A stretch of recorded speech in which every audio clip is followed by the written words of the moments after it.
दोस्तों नमस्कार।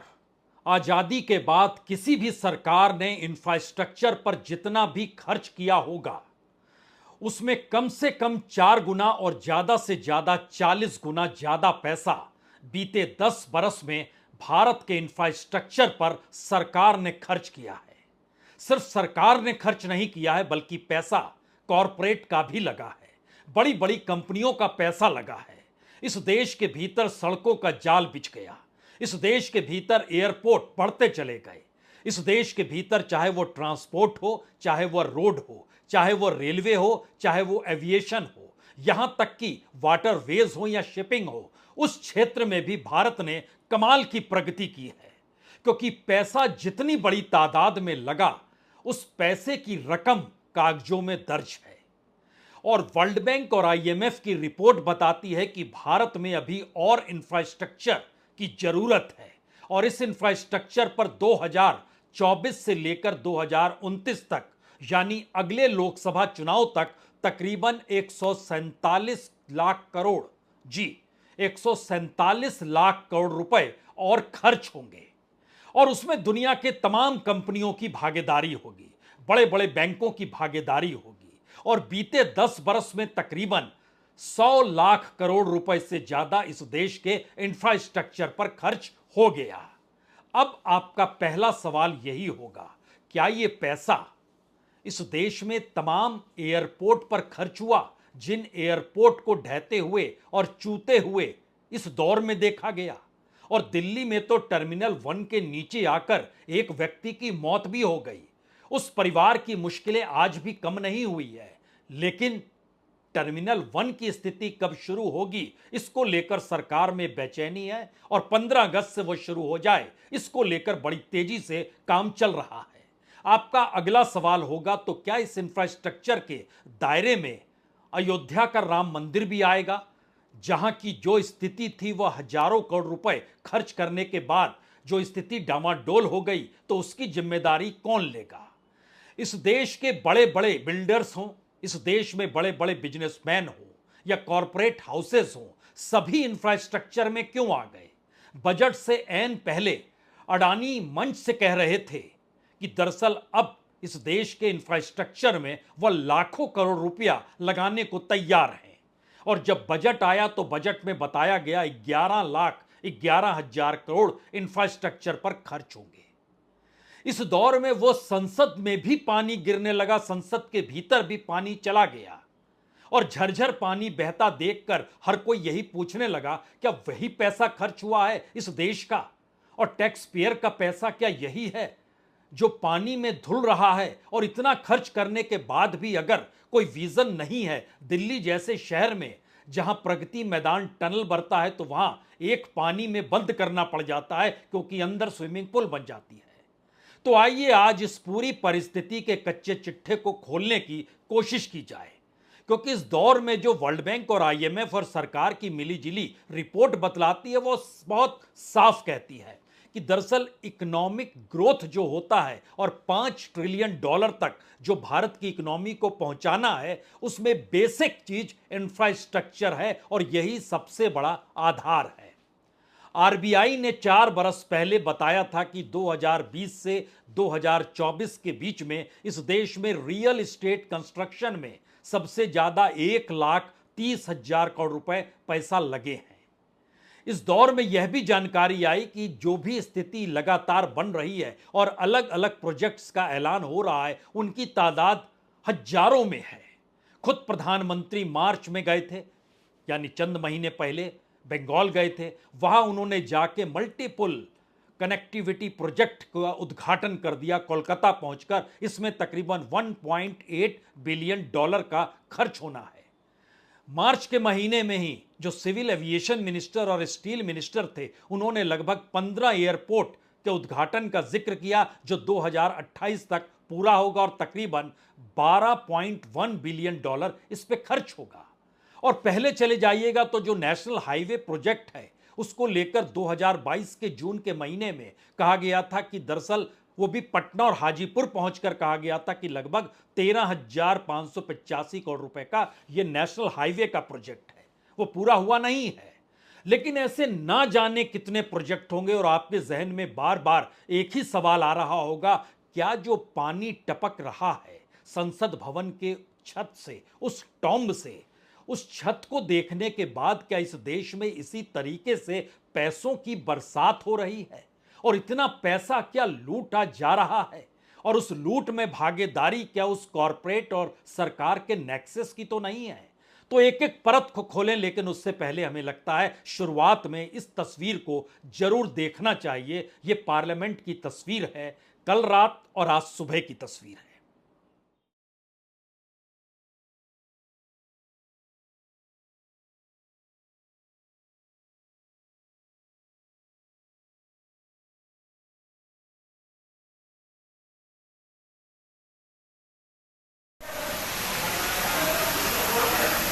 खोल दिया खोल दिया।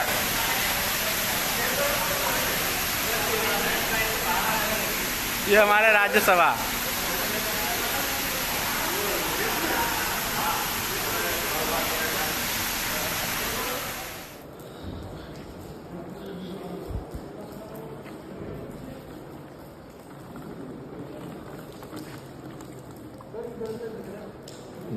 तुम लोग मत आ जाओ यार इसमें। जी 970 करोड़ रुपए इस पे खर्च हुए हैं। जिस इमारत को अभी आपने देखा, यह नया संसद भवन है। इसके सामने की सड़क संसद भवन के जमीन से ऊपर है, तो पानी अंदर चला गया जो आप देख पा रहे थे, और जिस जगह पानी झरझर बह रहा था वो राज्यसभा का क्षेत्र है। लेकिन बहरहाल इस देश के भीतर इंफ्रास्ट्रक्चर और पैसे का सच है क्या, जिस पर इतनी लूट मची हुई है? क्योंकि इस दौर में जो 50 साल तक राज्यों को पिछले बरस मोदी सरकार ने कहा कि आप इंफ्रास्ट्रक्चर के नाम पर इंटरेस्ट फ्री लोन आरबीआई से ले सकते हैं, और वो आंकड़ा तकरीबन 1.5 लाख करोड़ का था। यानी राज्य अगर चाहें इंफ्रास्ट्रक्चर को डेवलप करना, जो केंद्र की अलग अलग योजनाएं होंगी, कॉरपोरेट के जरिए आएगी, और जो भी पब्लिक के साथ जो सहमति के साथ इंफ्रास्ट्रक्चर डेवलप किया जाता है, उसमें भी रकम लगाने के लिए स्टेट गवर्नमेंट 1.5 लाख करोड़ रुपया तो ले ही सकते हैं, और इंटरेस्ट फ्री रहेगा, आपको कोई इंटरेस्ट देने की जरूरत पड़ेगी नहीं। लेकिन बात इतनी सी नहीं है। इस देश के भीतर में नेशनल इंफ्रास्ट्रक्चर पाइपलाइन बनाया गया 108 लाख करोड़ का। यह अलग अलग स्टेज पर अभी भी चल रहा है। नवंबर 2022 याद कीजिए, national investment and infrastructure fund बनाया गया NIIF के जरिए, और इसमें इस देश के भीतर में एक प्लेटफॉर्म क्रिएट किया गया जिसका नाम दिया गया कोलैबोरेशन इन्वेस्टमेंट फंड प्लेटफॉर्म, और अलग अलग क्षेत्रों में यह काम करने लगा। भारत सरकार ने टैक्स पेयर का पैसा कुछ लगाया, दुनिया भर की कंपनियों ने कुछ पैसा लगाया, मल्टीनेशनल डेवलपमेंट बैंक ने पैसा लगाया, और यहां के जो कॉरपोरेट मित्र हैं उन्होंने भी पैसा लगाया। कॉरपोरेट मित्रों की साख और उनका स्टेक ज्यादा रहा, तो लाभ उनको इस रूप में मिला कि जो पैसा लग रहा था और इस देश के भीतर में बेसिक इंफ्रास्ट्रक्चर पे जो खर्च होना था और जो खर्च बताया जा रहा था, उसके बीच का इतना बड़ा हिस्सा वह फ्री ऑफ कॉस्ट कहीं कॉरपोरेट मित्रों को मिल तो नहीं रहा था। यह सवाल एक दो बार अंतर्राष्ट्रीय मंच तक पर उठा कि भारत में जितना पैसा इंफ्रास्ट्रक्चर पे लगाया जा रहा है और लग रहा है, उसका लाभ लोगों को मिल रहा है या उसके जरिए भी वसूली लोगों से ही हो रही है। यह सवाल टोल को लेकर भी उठा, और जो फास्टैग आपकी गाड़ी पे रहता है, यह प्लान वहीं से निकल कर आया कि सबको मजबूरी वश उससे जोड़ दिया जाए, उसके अलावे कोई रास्ता बचे नहीं। लेकिन बात फिर हमने कहा इतनी नहीं है। इस देश के भीतर में जो इस बार का बजट आया, उसने एफडीआई का रास्ता कंस्ट्रक्शन डेवलपमेंट प्रोजेक्ट और कंस्ट्रक्शन इंफ्रास्ट्रक्चर प्रोजेक्ट को लेकर खोल दिया। दोनों पर कुल मिला के $60 बिलियन से ज्यादा का खर्चा सरकार कर रही है, यह उसने खुले तौर पर बतला दिया। इस प्रक्रिया के भीतर में जो निप का प्रोजेक्ट था, यानी नेशनल इंफ्रास्ट्रक्चर पाइपलाइन जो थी, इसमें 34 सेक्टर चुने गए।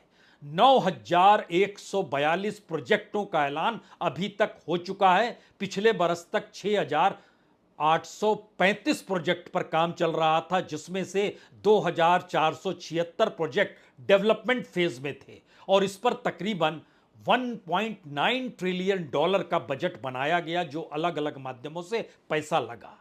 और इस देश के भीतर में जो सड़क और ब्रिज बनने हैं उससे जुड़े हुए 3,906 करोड़ 3,906 प्रोजेक्ट थे। लेकिन इस पूरे पर जो प्रोजेक्ट शुरू हुए और उसकी जो शुरुआती रकम थी, वो रकम तकरीबन 27 लाख करोड़ की आई। उस 27 लाख करोड़ में जब प्रोजेक्ट्स देरी होने लगे तो वो बढ़ते बढ़ते बढ़ते बढ़ते होते होते पता चला कि वो 27 लाख करोड़ 33 लाख करोड़ को पार कर गए, यानी 6 लाख करोड़ की रकम ज्यादा हो गई। जिन्होंने पैसा लगाया था, जो बाहर की कंपनियां थी, हिंदुस्तान की जो कॉरपोरेट थी और टैक्स पेयर का जो पैसा था, अब उसमें पैसा कौन दे? तो कुछ नए प्रोजेक्ट का ऐलान करके उन प्रोजेक्ट जो पुराने देर से चल रहे थे उनके साथ जोड़ दिया गया। इसीलिए 6,835 प्रोजेक्ट 9,142 प्रोजेक्ट में नजर आने लगे। इस देश के भीतर में हर क्षेत्र में पैसा है। लॉजिस्टिक मार्केट 2024 यानी आज की तारीख में यह लगभग $317 बिलियन का है। अगले इलेक्शन के समय सरकार खुद बता रही है $484 बिलियन का हो जाएगा। जो एयरपोर्ट है उसमें 2022 में कहा गया था हम 98,000 करोड़ रुपए खर्च करेंगे, और संयोग देखिए 2023 से शुरू होता है और 2024 में आते आते इस देश के 6 एयरपोर्ट स्थिति नाजुक हो जाती है। और कल तो जयपुर एयरपोर्ट की स्थिति इतनी नाजुक थी कि जिस पर आप सामान ले जाते हैं उस गाड़ी से उतारकर वहां पर पायलट को उस सामान वाले पर खड़ा किया गया और उससे अंदर ले जा रहे थे कि चलिए आपके जूते ना भींगे, हम आपको अंदर तक पहुंचा देते हैं। ये इंफ्रास्ट्रक्चर पे 98,000 करोड़ रुपए खर्च, जिसमें मॉडिफिकेशन होना था, जो टर्मिनल्स थे, नए टर्मिनल भी बनने थे और रनवे की मजबूती भी आनी थी। रनवे तक पर पानी आने की स्थिति में बंबई की भी हालत सामने निकलकर इसी दौर में आई है।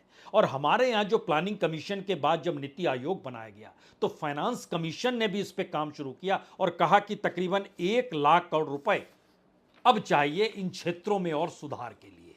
यानी पैसे की कहीं कोई कमी नहीं है। और यह बहुत साफ तौर पर बतलाता है जब हम आपसे जिक्र कर रहे हैं कि तकरीबन 1,800 करोड़ रुपए राम मंदिर को लेकर हो गए, 970 करोड़ रुपए की ये जो पूरी इमारत बनी यानी संसद भवन, लोकतंत्र का मंदिर बना, हजारों करोड़ रुपए टनल पे खर्च हो गए, सब जगह पानी। और इस टनल और इस प्रोसेस में भीतर में हिमाचल प्रदेश में भी जो टनल बन रहा था उसको भी दिमाग में रखिएगा। लेकिन इसके साथ जरा सोचिए, इस देश के भीतर में जो पब्लिक प्राइवेट पार्टनरशिप थी, यानी public private partnership PPP model जो था, वो एक झटके में 2019 के बाद फेल सा हो गया। क्यों फेल हो गया? क्योंकि प्रोजेक्ट सामने आ नहीं रहे थे। प्रोजेक्ट के नाम पर बहुत काम तो हो रहा था लेकिन वो सामने आते नहीं थे। 2014 से 2019 के इलेक्शन से ठीक पहले तक लगभग 24 लाख करोड़ रुपए का बजट निकल कर आया। पैसा कितना दिया गया, उस पैसे का कितना उपयोग हुआ, वो पैसा कहां चला गया, और इसके मातहत 4,000 प्रोजेक्ट 2019 के इलेक्शन से एन पहले तक यानी मार्च 2019 तक, मई 2014 के बाद से। लेकिन 19 के बाद स्थिति डगमगाई तो सिर्फ 300 प्रोजेक्ट ही सामने आए और उसका पूरा बजट करीब 2 लाख करोड़ का, और उसमें भी 2019 में ही 266 प्रोजेक्ट पीपीपी के निकल के आए और 1,11,746 करोड़ उसमें था। अब आप सोच रहे होंगे कि इतना पैसे का जिक्र हम क्यों कर रहे हैं, और इस देश की माली हालत में इतना जब पैसा है तो हर क्षेत्र में काम जबरदस्त तरीके से क्यों नहीं हो रहा है। बिल्कुल आप सही सोच रहे हैं, लेकिन उससे पहले हम उस दिशा में जाए जो आपके जहन में सवाल है, उससे पहले एक चीज और समझ लीजिए। इस देश के भीतर में जो पानी बरस रहा है, इस सरकार ने कहा कि जो प्रधानमंत्री ग्राम सड़क योजना है और उसको जो बनाया जाता है वो सभी मौसम में ऑल वेदर कनेक्टिविटी रहेगी, और जहां जहां 25,000 लोग रहते हैं वहां पर ऐसी सड़कें होंगी। और इसमें तकरीबन राज्यों को 1.5 लाख करोड़ का कहा गया पैसा निकालिए जो आपको इंटरेस्ट फ्री मिलेगा, बाकी पैसा हम निकालेंगे। इसी के दायरे में 11 लाख करोड़ जो इस बजट में शामिल है उसका भी एक हिस्सा है। इसके दायरे में बिहार है, असम है, हिमाचल प्रदेश है, उत्तराखंड है, सिक्किम है। अब ये ना पूछिएगा कि वहां पर कितनी सड़कें डूबी या क्या इंफ्रास्ट्रक्चर बचा भी है कि नहीं बचा है, क्योंकि काम तो जबरदस्त हो रहा है लेकिन आपको प्रोजेक्ट्स नजर नहीं आएंगे। और इस पूरी प्रक्रिया में सरकार ने पिछले साल न्यू इंफ्रास्ट्रक्चर फाइनेंस सेक्रेटरीट एक बनाया और उसके जरिए प्राइवेट इंफ्रास्ट्रक्चर इन्वेस्टमेंट कैसे बढ़े, इस दिशा में काम करना शुरू किया। और उसी के बाद ये रिपोर्ट बनाई गई कि 2024 से 2030 तक लगभग 143 लाख करोड़ रुपए इंफ्रास्ट्रक्चर में लगेंगे। पुरानी फाइल जो आई उसमें 2017 से 2023 तक के आंकड़े, जिसमें 67 लाख करोड़ रुपए खर्च हो गए। कहां खर्च हुए कोई जानता नहीं है, लेकिन फिर भी उन दस्तावेजों को अगर आप देखेंगे तो कोर इंफ्रास्ट्रक्चर में 50 लाख करोड़ रुपया खर्च हो गया, एनर्जी के क्षेत्र में 15 लाख करोड़ रुपया खर्च हो गया, ट्रांसपोर्ट के क्षेत्र में 2 लाख करोड़ रुपया खर्च हो गया। सब में लाख करोड़ जोड़ते चले जाइएगा और इसको बढ़ाया गया है अब, और कोर इंफ्रास्ट्रक्चर में अब 100 लाख करोड़ का आंकड़ा बताया गया है। एनर्जी के क्षेत्र में 40 लाख करोड़ 2029 तक, और चलते चले जाएंगे। और महत्वपूर्ण तो यह भी है कि इस दौर में एक ग्रीन इंफ्रास्ट्रक्चर आ गया, जिसमें इस देश के कॉरपोरेट मित्रों का बड़ा योगदान है। उन्होंने अपने तौर पर इस पे काम करना शुरू कर दिया, और ग्रीन इंफ्रास्ट्रक्चर को लेकर और उसमें एनर्जी और ट्रांसपोर्ट को जोड़ा गया। लेकिन बड़ा महत्वपूर्ण यह भी है कि इसमें लगभग 77% पैसा जो है वो कर्ज में लिया जाता है, बैंकों से उठाया जाता है, और इक्विटी जो है वो 23% की है। अब आप सोच रहे होंगे कि 77% पैसा, अब आप सोचें एनर्जी के क्षेत्र में लगभग 6,60,000 करोड़ रुपए में से 77% पैसा कर्ज पे ले लिया गया, कंपनियों ने बाकी इक्विटी ले ली। इसके आधार पर चीजें चलने लगी, और जो अलग अलग क्षेत्रों में जो काम हो रहा था इससे हटकर उसमें सड़क पर 19 लाख करोड़ रुपया, रेलवे पर 12 लाख करोड़ रुपया, अर्बन इंफ्रास्ट्रक्चर पर 8 लाख करोड़ रुपया, बाकी इंफ्रास्ट्रक्चर पर 12 लाख करोड़ रुपया। ये है 51 लाख करोड़ का पूरा आंकड़ा जो सरकार अपने तौर पर बतलाती है। लेकिन यहां एक और बात सामने आई कि खास तौर से जो रेलवे का बजट है वो कुछ कुछ बढ़ते चला गया। इस बार लगभग 2,54,000 करोड़ का हो गया। इसी दौर में रेलवे भी ध्वस्त नजर आने लगी। सड़कों की स्थिति और एयरपोर्ट की स्थिति, और उसके बाद रेलवे की स्थिति देखिए। रेलवे के एक्सीडेंट और तमाम मुद्दे धीरे धीरे अब सड़क से निकलकर संसद तक पहुंच गए, और उसमें यह बात सामने आने लगी कि जो भी परिस्थिति है उसमें आप जनरल कोच कितना लगाते हैं। तो सरकार ने कहा हम 2/3 जनरल कोच रखते हैं। तब कहा गया भीड़ कहां से बढ़ गई, बोले लोग ज्यादा सफर करने लगे हैं। फिर कहा गया टिकटों की कीमत क्यों बढ़ा दी गई है, और जो टिकट का पूरा आपका हिस्सा, और उसमें भी बुजुर्गों को अब राहत रियायत नहीं देते हैं तो लाभ क्या हो रहा है, तो इनको लाभ ही नहीं हो रहा है। फिर भी ये चीज़ों को चला रहे हैं, या फिर पैसा बजट का निकाल रहे हैं। टैक्स पेयर का ही पैसा है ये, जो बजट के हिस्से 2,54,000 करोड़ का हम जिक्र कर रहे हैं, क्योंकि पिछले बजट में 2,40,000 करोड़ का जिक्र था। और आज जब पार्लियामेंट के भीतर ये बात निकल कर आई कि इतना पैसा जो आप खर्च कर रहे हैं, इसमें वंदे भारत निकल कर आ गया, जो शताब्दी एक्सप्रेस थी और जो राजधानी एक्सप्रेस थी उससे भी ये चीज़ें आगे निकल कर आ गई। लेकिन इस देश के भीतर में जो लाइफलाइन इसलिए कहा जाता है क्योंकि इस देश की 90% आबादी जो है वो जनरल डब्बे में सफ़र करती है।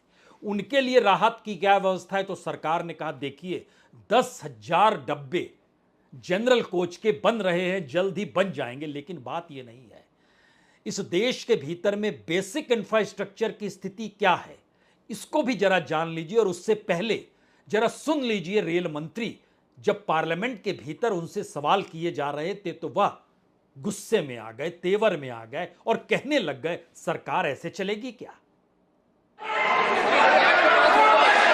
अध्यक्ष जी जो इस तरह से बोल रहे हैं वो उनको पूछिए कि वो 58 साल के अपने राज में 1 किलोमीटर पर भी एटीपी क्यों नहीं लगा पाए, 1 किलोमीटर भी एटीपी।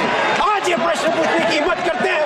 अपने कार्यकाल को देखें, अपने गिरेबान में जाके, अपने गिरेबान में पहले झांक के बताएं। इसी हाउस में ममता जी जब रेलवे मिनिस्टर थी वो अपने एक्सीडेंट के नंबर बताती थी, 0.24 से 0.19 पे होने पर कितनी तालियां बजाते थे। आज 0.19 से 0.03 इंडेक्स होने पर आज इस तरह के आरोप लगाते हैं। क्या है ये बात? ऐसे देश चलेगा क्या माननीय अध्यक्ष जी? देश चलाने के लिए रेलवे की सुधारने के लिए सबको सहयोग करना पड़ेगा। ये ऐसे नहीं चल सकता। मुश्किल तो यही है, इस देश में किसी भी मंत्री से उन्हीं के मंत्रालय के बारे में पूछ लीजिए तो वह तेवर में आ जाते हैं और कहते हैं आप ये कैसे पूछ रहे हैं। सवाल रेल मंत्री का भी है, सवाल सड़क मंत्री का भी है, जिनसे टोल के बारे में पूछ लीजिए तो कहेंगे टोल मत दीजिए आप। लेकिन क्या सड़क पर यह संभव है कि कोई भी व्यक्ति जा रहा है और वो झगड़ा करने में लग जाए कि हर आधे किलोमीटर के बाद आप टोल क्यों ले रहे हैं?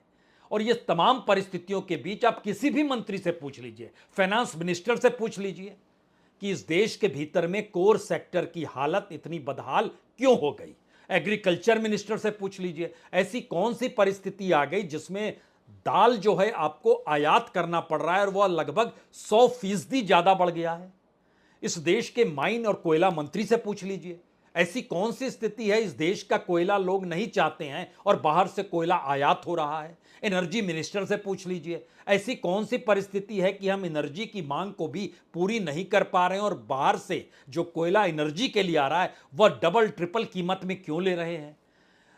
कॉमर्स मिनिस्टर से पूछ लीजिए, बोलेंगे नहीं नहीं नहीं, चीन को लेकर हमने कोई समझौता नहीं किया। यह अलग मसला है कि चीन के साथ व्यापार इस दौर में पिछले साल की तुलना में बढ़ गया है।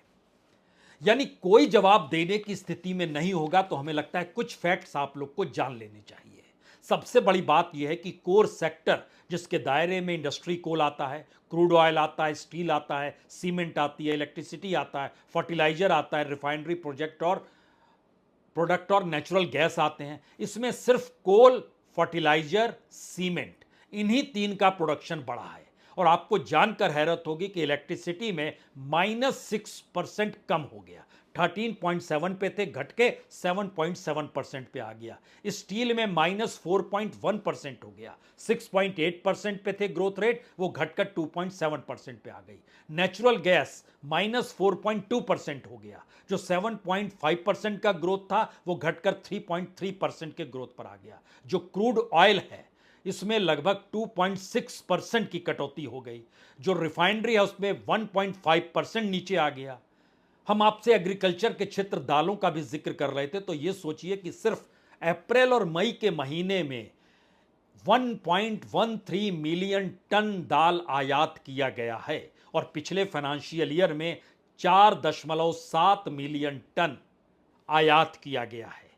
उससे पिछले साल का डबल हो गया, ये 2.5 मिलियन टन था जो बढ़कर 4.7 मिलियन तक आ गया। और बीते 2 महीनों में जो 1.13 मिलियन हुआ है, ये आपको बतलाता है कि इस बरस दाल का आयात हम पिछले साल 4.7 मिलियन से आगे लगभग 5.5 मिलियन टन तक कर लेंगे।